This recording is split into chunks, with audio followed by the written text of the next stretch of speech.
ചതിയനായ കൊക്കും ബുദ്ധിയുള്ള ഞണ്ടും. കുറെ നാള് മുമ്പ് ഒരു വയസ്സനായ കൊക്കുണ്ടായിരുന്നു. വേട്ടയാടി കഴിക്കാനുള്ള ആരോഗ്യമൊന്നുമില്ലായിരുന്നു.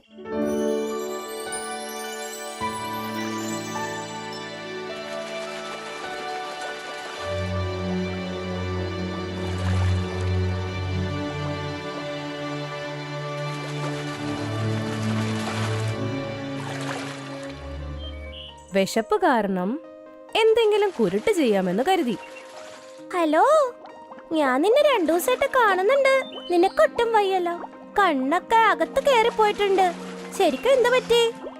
എന്റെ പ്രിയ കൂട്ടുകാരെ, പാവങ്ങളായ മീനുകളെ കടിച്ചു കീറി ഞാൻ ഒരുപാട് പാപങ്ങൾ ചെയ്തിട്ടുണ്ട്. ശക്തമായ പ്രാർത്ഥനയിലൂടെ ഞാൻ എൻ്റെ പാപത്തിൻ്റെ കറ കഴുകിക്കളയാൻ ശ്രമിക്കുകയാണ്.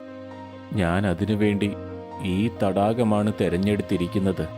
ഇവിടെയാണ് ഞാൻ കൂടുതൽ പാപങ്ങൾ ചെയ്തിട്ടുള്ളത്. ഈ കൊക്ക് പറയുന്നത് നമുക്ക് വിശ്വസിക്കാമോ? കുറച്ചേരം ഞാൻ നിരീക്ഷിച്ചു നോക്കട്ടെ, സത്യമാണോ എന്ന് നോക്കാം. കൊക്കെന്നും തടാകത്തിലേക്ക് വരുമായിരുന്നു. ഒറ്റക്കാലിൽ നിന്ന് മെഡിറ്റേഷൻ ചെയ്യുമായിരുന്നു. അങ്ങനെ മീന്റെ വിശ്വാസം നേടിയെടുത്തു. എന്റെ ദൈവമേ, എന്തൊരു ദുരന്തമാണിത്! ഇനി നമ്മൾ എന്ത് ചെയ്യാനാണ്? കൂട്ടുകാരാ, എന്തു പറ്റി? നിനക്ക് വയ്യെന്ന് തോന്നുന്നു. പ്രശ്നം എനിക്കല്ല, നിങ്ങൾക്കാണ്. കുറച്ച് മീൻപിടുത്തക്കാര് ഈ തടാകത്തിൽ മീൻ പിടിക്കാൻ വരുന്നുവെന്ന് അവര് പറയുന്നത് ഞാൻ ഒളിഞ്ഞു നിന്ന് കേട്ടു. എന്റെ ദൈവമേ, ഇനി എന്താ ഞങ്ങള് ചെയ്യാ? ആകെയുള്ള ആശ്വാസം നീ മാത്രമാണ് സുഹൃത്തെ. ഈ അപകടത്തിൽ നിന്ന് ഞങ്ങളെ രക്ഷിക്കണം. എന്തെങ്കിലും ഒരു ഐഡിയ പറ. തീർച്ചയായും. നിങ്ങളെ പൂർവികരെ ഭക്ഷിച്ചതിൽ ഞാൻ നിങ്ങളോട് കടപ്പെട്ടിരിക്കുന്നു. ഞാൻ നിങ്ങളെ സഹായിക്കാം. ഇവിടെ നിന്ന് കുറച്ച് ദൂരത്തായി ഒരു പുതിയ തടാകമുണ്ട്. അതൊരു വലിയ തടാകമാണ്. മീൻപിടുത്തക്കാർ വലയെറിഞ്ഞാലും നിങ്ങൾക്ക് അതിൽ നിന്ന് രക്ഷപ്പെടാൻ സാധിക്കും. ഞാൻ നിങ്ങളെ അങ്ങോട്ടേക്ക് കൊണ്ടുപോകാം. ഞാൻ നിന്റെ കൂടെ വരാൻ തയ്യാറാ. നിന്റെ കൂടെ എന്നെയും കൂടെ കൊണ്ടുപോ. നിൽക്കൂ, എന്തിനാ ഇങ്ങനെ ധൃതി പിടിക്കുന്നത്? എല്ലാവരെയും പുതിയ തടാകത്തിലേക്ക് കൊണ്ടുപോകേണ്ടത് എൻ്റെ ഉത്തരവാദിത്വമാണ്. ഞാൻ നിങ്ങളെ എൻ്റെ കൊക്കിലെടുത്ത് കൊണ്ടുപോകാം, മനസ്സിലായോ?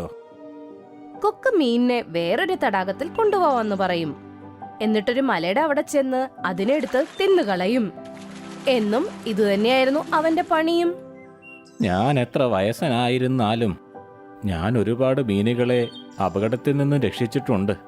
ഇന്ന് ആരാണ് എൻ്റെ കൂടെ വരുന്നത്?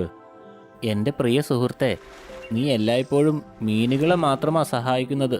ഇന്നിനി എൻ്റെ അവസരമാണ്. എന്നെ പുതിയ സ്ഥലത്തേക്ക് കൊണ്ടുപോകുമോ? നല്ലത്. മീനുകളെ തിന്ന് ഞാൻ മടുത്തിരിക്കുന്നു. ഇന്ന് ഞണ്ടിനെ ഒന്ന് രുചിച്ചു നോക്കാം. തീർച്ചയായും എൻ്റെ സുഹൃത്തെ, നമുക്കെന്നാൽ യാത്ര തുടങ്ങാം. അങ്ങനെ കൊക്ക് വായിലിട്ട് ഞണ്ടിനെ അങ്ങ് കൊണ്ടുപോകും. ഇതിലെന്തോ ചതിയുണ്ടല്ലോ. ഈ കൊക്ക് പറഞ്ഞത് പുതിയ തടാകം തൊട്ടടുത്തുണ്ടെന്നാ. പക്ഷേ ഇപ്പൊ കുറെ നേരമായി യാത്ര ചെയ്തുകൊണ്ടിരിക്കുകയാണല്ലോ. കുറെ തടാകങ്ങൾ മറികടക്കുകയും ചെയ്തു. ഇതിലെന്തോ ചതിയുണ്ട്. ഇതിൽ നിന്നും എങ്ങനെയെങ്കിലും എനിക്ക് രക്ഷപ്പെട്ടേ മതിയാവൂ. എന്റെ സുഹൃത്തെ, എനിക്ക് നിന്റെ കൊക്കിലിരുന്നു കൊണ്ട് ശ്വസിക്കാൻ കഴിയുന്നില്ല. ഒരു കാര്യം ചെയ്യാം, ഞാൻ നിന്റെ കഴുത്തിൽ തൂങ്ങിക്കിടക്കാം. അത് നിനക്കും ഒരു ആശ്വാസമാകും. മാത്രമല്ല, നമുക്ക് യാത്രയിലുടനീളം സംസാരിക്കാനും പറ്റും. ശരി, എങ്കിൽ അങ്ങനെ ചെയ്യാം. അങ്ങനെ ഞണ്ട് കഴുത്തിന്റെ അവിടെ ഇരുന്ന് അവരുടെ യാത്ര തുടരും. അവര് കുറെ ദൂരം കഴിഞ്ഞ് എത്തും. ഇറങ്ങിക്കോളൂ പ്രിയ സുഹൃത്തെ, നമ്മൾ തടാകത്തിലെത്തി. തടാകമോ? എനിക്ക് അങ്ങനെയൊന്നും കാണാൻ പറ്റുന്നില്ലല്ലോ. നീ ആദ്യം ഇറങ്ങ്, ഞാൻ നിനക്ക് തടാകം കാണിച്ചു തരാം. ഏയ് ദ്രോഹി, നീ എന്റെ കൂട്ടുകാരെ ഇങ്ങനെ കള്ളം പറഞ്ഞു കൊന്നിട്ടുണ്ടാവും. ഇനി ഞാൻ നിന്നെ ഒരു പാഠം പഠിപ്പിക്കും. അങ്ങനെ ഞണ്ട് കൊക്കിന്റെ കഴുത്ത് ഞെരുക്കി കൊന്നുകളയും.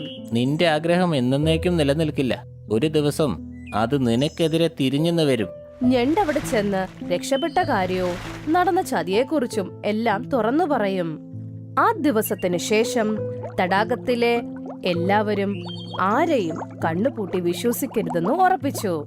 ഈ കഥയിൽ നിങ്ങൾ കണ്ടത് ചതിയനായ കൊക്കിനെയും ബുദ്ധിമാനായ ഞണ്ടിനെയുമാണ്.